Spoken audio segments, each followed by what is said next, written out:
pada suatu hari.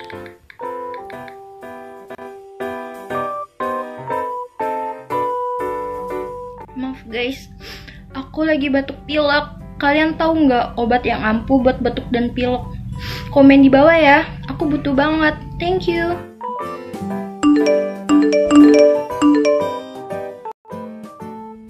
Mau lihat jawaban teman-teman ah. Neozep, Laserin, Kodipron, itu apa ya? Hai guys, kalian tahu nggak sih kalau setiap obat yang tersebar di pasaran maupun di apotik memiliki golongan yang berbeda-beda. Setiap golongan pada obat mempunyai fungsi dan kegunaan yang berbeda-beda loh. Agar kita tidak salah dalam menggunakan obat, yuk mari kita kenali golongan pada obat. Obat sendiri digolongkan menjadi 5 golongan, yaitu obat bebas terbatas, obat keras, psikotropika, dan narkotika. Dari kelima golongan tersebut mempunyai ciri yang berbeda-beda. Mari disimak dengan baik ya. Golongan obat yang pertama adalah obat bebas. Sebelum itu, apakah kalian tahu ciri-ciri dari obat bebas? Obat bebas memiliki ciri-ciri yang ditandai dengan logo yang berupa lingkaran hijau bergaris tepi hitam. Obat bebas tidak membutuhkan resep dari dokter dalam penggunaannya, karena komposisi dalam obat yang aman untuk dikonsumsi serta tidak menimbulkan efek samping yang berbahaya. Selain itu, obat golongan ini mudah didapat karena dijual di apotik dan warung-warung. Berikut adalah contoh dari obat bebas. Setelah membahas tentang obat bebas, golongan obat yang kedua adalah obat bebas terbatas. Apa ya ciri-ciri dari obat bebas terbatas? Obat bebas terbatas memiliki ciri-ciri yang ditandai dengan logo yang berupa lingkaran biru bergaris tepi hitam. Mengapa disebut obat bebas terbatas? Karena pada obat bebas terbatas merupakan obat yang dapat diperoleh dari apotik maupun toko obat tanpa memerlukan resep dokter. Karena obat bebas terbatas merupakan jenis obat-obatan yang aman dan tidak menimbulkan efek samping yang parah. Tetapi, selama penggunaan obat ini harus sesuai dengan aturan pakai pada kemasan dan memperhatikan peringatan khusus yang tertera pada kemasan. Terdapat 6 peringatan khusus yang terdapat pada obat bebas terbatas seperti bacalah aturan pemakaiannya, hanya untuk bagian luar dari badan, tidak boleh ditelan, hanya untuk kumur jangan ditelan, hanya untuk dibakar, dan obat wasir jangan ditelan.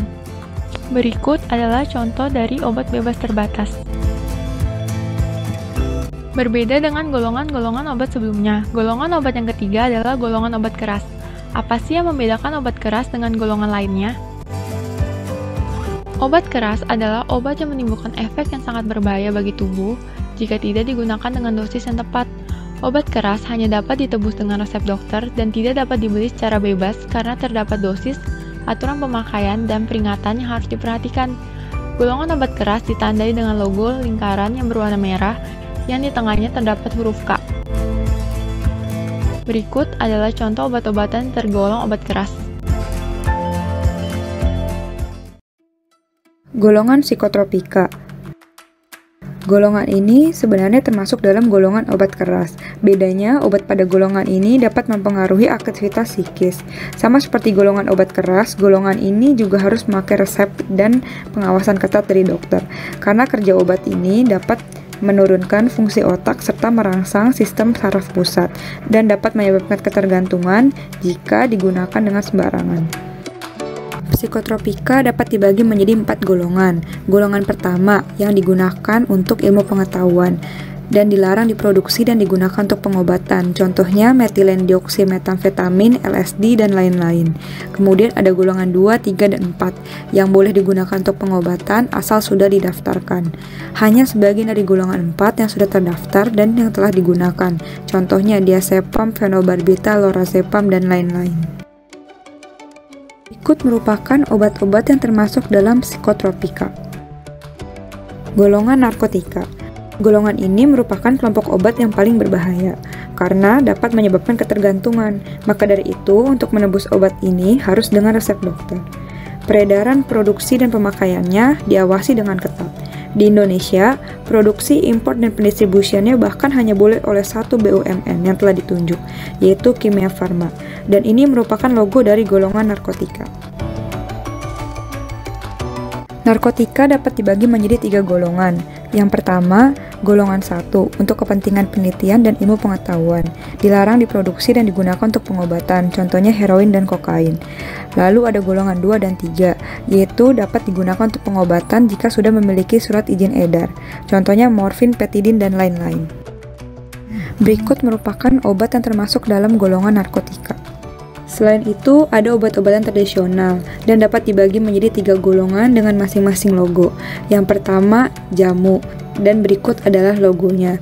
Obat pada golongan ini merupakan obat yang telah memenuhi kriteria aman dan persyaratan mutu, namun klaim khasiatnya hanya berupa bukti data empiris. Kedua, herbal terstandar. Obat ini merupakan obat yang telah memenuhi kriteria aman. Klaim khasiatnya sudah berupa ilmiah namun hanya uji praklinik. Bahan baku telah terstandarisasi. Ketiga, fitofarmaka. Sudah memenuhi kriteria aman. Namun, klaim khasiatnya sudah berupa bukti ilmiah dan telah melalui uji klinik.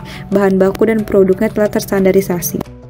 Berikut merupakan contoh dari jamu. Ini adalah contoh dari obat herbal terstandar. Berikut merupakan contoh dari fitofarmaka.